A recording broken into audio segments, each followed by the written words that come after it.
PSC ക്രൗണിൻ്റെ പുതിയൊരു വീഡിയോയിലേക്ക് ഏവർക്കും സ്വാഗതം. ഇന്നത്തെ ക്ലാസ്സിൽ നമ്മൾ നോക്കാൻ പോകുന്നത് LD ക്ലർക്ക് പരീക്ഷയുടെ ഒരു വിശകലനം കട്ട് ഓഫ് എത്രയായിരിക്കും എന്നുള്ളതാണ്. അതായത് മുൻ വർഷത്തെ കട്ട് ഓഫ് നമ്മൾ ഡിസ്കസ് ചെയ്യുന്നുണ്ട് തിരുവനന്തപുരം ജില്ലയുടെ. അപ്പോൾ എങ്ങനെ ഉണ്ടായിരുന്നു എല്ലാവർക്കും പരീക്ഷ? അപ്പോൾ കുറേ ആളുകളൊക്കെ പറഞ്ഞു വളരെ സിമ്പിളായിരുന്നു പരീക്ഷ എന്നൊക്കെ പറഞ്ഞു. പക്ഷേ അത്ര സിമ്പിളായിരുന്നു പരീക്ഷ?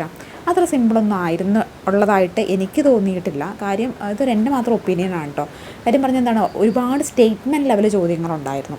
അപ്പോൾ ഒരുപാട് സ്റ്റേറ്റ്മെൻറ്റ് ലെവൽ ചോദ്യങ്ങളിൽ തന്നെ എന്താണ് സാധാരണ PSC ചോദിച്ചുകൊണ്ടുണ്ടായിരുന്ന ഒരു സ്റ്റേറ്റ്മെൻറ്റ് ലെവൽ ഒരു ടോപ്പിക്കിനെ കുറിച്ചുള്ള കാര്യങ്ങളായിരുന്നു. ഇതൊരു ടോപ്പിക്കിനെ കുറിച്ചല്ലാതെ താഴെ കൊടുത്തിരുന്ന പ്രസ്താവനകളിൽ ഏതെല്ലാമാണ് ശരി. അപ്പോൾ എന്താണ്, ഒരു ടോപ്പിക്കിനെ കുറിച്ചല്ലാതെ തന്നെ മറ്റുള്ള പല ടോപ്പികൾ ഉൾപ്പെടുത്തി ഉള്ള സ്റ്റേറ്റ്മെൻറ്റ് ലെവൽ ചോദ്യങ്ങളൊക്കെ ഉണ്ടായിരുന്നു.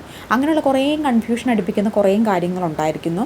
1.5 മണിക്കൂറാണ് പരീക്ഷയെങ്കിലും ആ 1.5 മണിക്കൂർ തികയാതെ പോയ ഉദ്യോഗാർത്ഥികളുണ്ട്. കാരണം ഈ സ്റ്റേറ്റ്മെൻറ്റ് ലെവലൊക്കെ നമ്മൾ വായിച്ച് നോക്കി അത് മനസ്സിലാക്കി ഓപ്ഷൻസിൽ നിന്ന് ഉത്തരം സ്റ്റേറ്റ്മെൻറ്റ് ലെവൽ ആയതുകൊണ്ട് 1 ആണോ 2 ആണോ 3 ആണോ 4 ആണോ 4 മുതൽ 5 വരെയാണോ 5 മുതൽ 6 വരെയാണോ എന്നൊക്കെ നമ്മൾ തിരിച്ച് അറിഞ്ഞു വരുമ്പോഴത്തേനും എന്താണ് നല്ല രീതിയിലുള്ള സമയം പോകും. പക്ഷേ എന്താണ് UP സ്കൂൾ LP സ്കൂൾ അസിസ്റ്റൻറ്റിനെ വച്ച് നോക്കുമ്പോൾ സയൻസ് ചോദ്യങ്ങൾ കുറച്ചും കൂടി എളുപ്പമായിട്ട് തോന്നി. പ്രത്യേകിച്ച് LP സ്കൂൾ അസിസ്റ്റൻ്റെയൊക്കെ ഈ കഴിഞ്ഞ LP സ്കൂൾ അസിസ്റ്റൻ്റെയൊക്കെ സയൻസ് ഫിസിക്സൊക്കെ അത്യാവശ്യം നല്ല സ്റ്റാൻഡേർഡായിരുന്നു. അത് വെച്ച് നോക്കുമ്പോൾ ഫിസിക്സൊക്കെ സിമ്പിൾ ചോദ്യങ്ങളായിരുന്നു ഈ ഒരു LD ക്ലർക്ക് പരീക്ഷയിൽ ചോദിച്ചിട്ടുണ്ടായിരുന്നത്. അതുപോലെ തന്നെ മലയാളം സിമ്പിൾ ഒരു പാറ്റേണിലുള്ള ക്വസ്റ്റ്യൻ ആയിരുന്നു. അതുപോലെ കറണ്ട് അഫേഴ്സൊക്കെ അത്യാവശ്യം നോക്കിയിട്ട് പോയിട്ടുള്ള ഉദ്യോഗാർത്ഥികൾക്ക് എഴുതാൻ പാകത്തിനുള്ള ചോദ്യങ്ങൾ, ലേറ്റസ്റ്റ് ആയിട്ടുള്ള ഏപ്രിൽ വരെയുള്ള, അതായത് 2024 ഏപ്രിൽ വരെയുള്ള കറണ്ട് അഫേഴ്സിൽ നിന്നുള്ള ചോദ്യങ്ങളുണ്ടായിരുന്നു. അപ്പോൾ നിങ്ങൾ അടുത്ത LD ക്ലർക്കിന് വേണ്ടി പഠിക്കുന്ന ഉദ്യോഗാർത്ഥികൾ ഏപ്രിൽ വരെയെങ്കിലും ഉള്ള ചോദ്യങ്ങൾ പഠിച്ചിട്ട് പോകുകയാണെങ്കിൽ നല്ലതായിരിക്കും. അതുപോലെ തന്നെ എന്താണ്, ഇംഗ്ലീഷും അത്യാവശ്യം നല്ല രീതിയിലുള്ള അത്യാവശ്യം നോക്കിയപ്പോഴുള്ള ഉദ്യോഗാർത്ഥികൾ സ്കോർ ചെയ്യാൻ പാകത്തിനുള്ളൊരു ടൈപ്പ് ചോദ്യമായിരുന്നു ഇംഗ്ലീഷിനുണ്ടായിരുന്നു. മാത്സിനും അതേ രീതിയിലുള്ള തന്നെയായിരുന്നു. പിന്നെ സോഷ്യൽ സയൻസിന് കൂടുതൽ ആൾക്കാരും SCERT പാഠപുസ്തകങ്ങളെ അടിസ്ഥാനപ്പെടുത്തി കുറേയൊക്കെ പഠിച്ചിട്ട് പോയി. SCERT പാഠപുസ്തകങ്ങൾക്ക് വലിയൊരു പ്രാധാന്യം മറ്റുള്ള PSC ഇതുവരെ കണ്ടു നിന്ന SCERT പാഠപുസ്തകം ഒരുപാട് പ്രാധാന്യം കൊടുത്തുള്ള പരീക്ഷകൾ PSCയിൽ ഉണ്ടായിരുന്ന സമയത്ത് ഈ ഒരു ചോദ്യപേപ്പർ SCERTക്ക് വലിയ പ്രാധാന്യമൊന്നും കൊടുത്തതായിട്ട് എനിക്ക് തോന്നിയില്ല പേഴ്സണലായിട്ട്.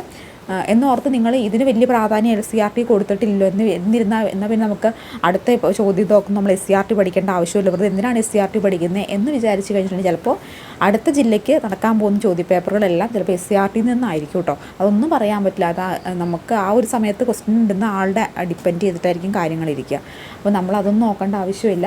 SCERT പഠിച്ചിട്ട് തന്നെ വേണം പരീക്ഷയ്ക്ക് പോകാനായിട്ട്. കറണ്ട് അഫേഴ്സ് ഏപ്രിൽ വരെയുള്ള കറണ്ട് അഫേഴ്സ് നോക്കിയിട്ട് പോവുക. അതുപോലെ തന്നെ മറ്റൊരു കാര്യം, ഈ ഒരു ചോദ്യ പേപ്പറിൽ റിലേറ്റ് ചെയ്ത ഫാക്റ്റുകൾ പഠിച്ചിട്ട് പോകുകയാണെങ്കിൽ അത് നിങ്ങൾക്ക് എളുപ്പമായിരിക്കും. റിലേറ്റഡ് ഫാക്റ്റിൻ്റെ ഒരു വീഡിയോ ഉടനെ തന്നെ ചെയ്യുന്നതാണ്. പിന്നെ ഇതിൻ്റെ ഒരു എക്സ്പെക്റ്റഡ് കട്ട് ഓഫ് കുറേ വീഡിയോസിൻ്റെ ഒക്കെ അടിയിലൊക്കെ ആയിട്ട് കമൻറ്റ് ബോക്സുകളിലൊക്കെ ആയിട്ട് കണ്ടു. 70, 75, 80 ഉണ്ട് എനിക്ക്, 80 ഞാൻ കട്ട് ഓഫ് കിടക്കുമ്പോൾ, 90 ഉണ്ട് എനിക്ക്, 90 കട്ട് ഓഫ് കിടക്കുമ്പോൾ എന്നൊക്കെയുള്ള ചോദ്യങ്ങളൊക്കെ രസകരമായിട്ട് കണ്ടു. ശരിക്കും അത്രയൊക്കെ കട്ട് ഓഫ് വരുമോ? അത്രയൊന്നും കട്ട് ഓഫ് വരാൻ യാതൊരു തരത്തിലുള്ള സാധ്യതയും കാണുന്നില്ല.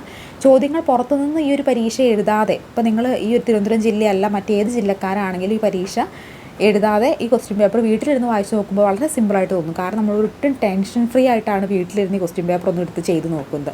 അന്നേരം നിങ്ങൾക്ക് 80, 85, 90 ഒക്കെ മാർക്ക് കിട്ടിയിട്ടുള്ള ഉദ്യോഗാർത്ഥികളുണ്ടായിരിക്കാം. പക്ഷേ നമ്മൾ ആ പരീക്ഷ ഹാളിൽ ആ ഒരു സ്റ്റേറ്റ്മെൻറ്റ് ലെവൽ ചോദ്യങ്ങൾ കാണുമ്പോൾ 1.5 മണിക്കൂറേ നമ്മുടെ കയ്യിൽ സമയമുള്ളൂ. ഇടയ്ക്ക് ഒരു അരമണിക്കൂർ കഴിയുമ്പോൾ കേൾക്കുന്ന ബെല്ല് നമ്മൾ ടെൻഷൻ അടിപ്പിക്കും. അങ്ങനെയുള്ള ടെൻഷൻ പിടിച്ചിരുന്ന് നമ്മൾ പരീക്ഷ എഴുതുന്നതും ഒരു ഫ്രീ ആയിട്ട് ഒരു എക്സാം ഹാളിന് പുറത്ത് വീട്ടിലൊക്കെ ഇരുന്ന് സുഖമായിട്ട് പേനയും പേപ്പറൊക്കെ എടുത്ത് വെച്ച് ആൻസർ ചെയ്ത് നോക്കുമ്പോൾ നിങ്ങൾക്ക് 80, 85 മാർക്ക് കിട്ടിയെങ്കിൽ അത് ഈ ഒരു പരീക്ഷയുടെ ഈ നിലവാരത്തെ നമുക്ക് വിലയിരുത്താൻ സാധിക്കില്ല. കാരണം ടെൻഷൻ അടിച്ചിട്ടാണ് കുട്ടികൾ ആ പരീക്ഷ എഴുതുന്നത്. അതാണോ ഇതാണോ ഓപ്ഷൻ ശരിയാണോ C ആണോ D ആണോ കൺഫ്യൂഷൻ അടിച്ച് എഴുതുമ്പോൾ അതിൻ്റേതായ പ്രശ്നങ്ങളുണ്ടായിരിക്കും.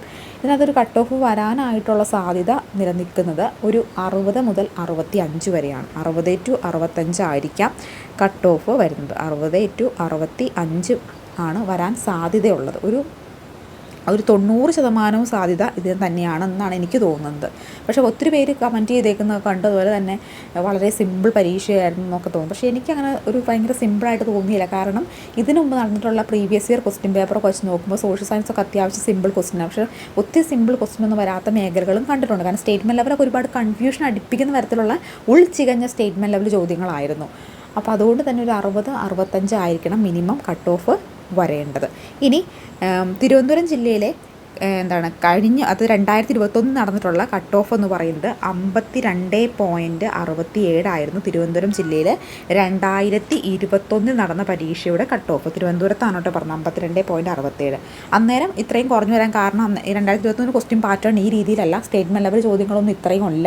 ഇത്ര സ്റ്റേറ്റ്മെൻറ്റ് ലെവലിൽ പാടുകളും ഇല്ലാത്തത് കൊണ്ട് 52.67 ആയിരുന്നു ആ ഒരു സമയത്ത് 2021 LDCയിലെ തിരുവനന്തപുരം ജില്ലയിലെ കട്ട് ഓഫ്. അന്ന് മെയിൻ ലിസ്റ്റ് ഉൾപ്പെട്ടത് 1438 പേരാണ്. 1438 പേരാണ് മെയിൻ ലിസ്റ്റിൽ ഉൾപ്പെട്ടത്. അപ്പോൾ ഈ തവണ നമ്മുടെ കട്ട് ഓഫ് ഏകദേശം 60 to 65 ആവാനാണ് 90% സാധ്യത കാണുന്നതിൽ മാറ്റങ്ങളുണ്ടായിരിക്കാം.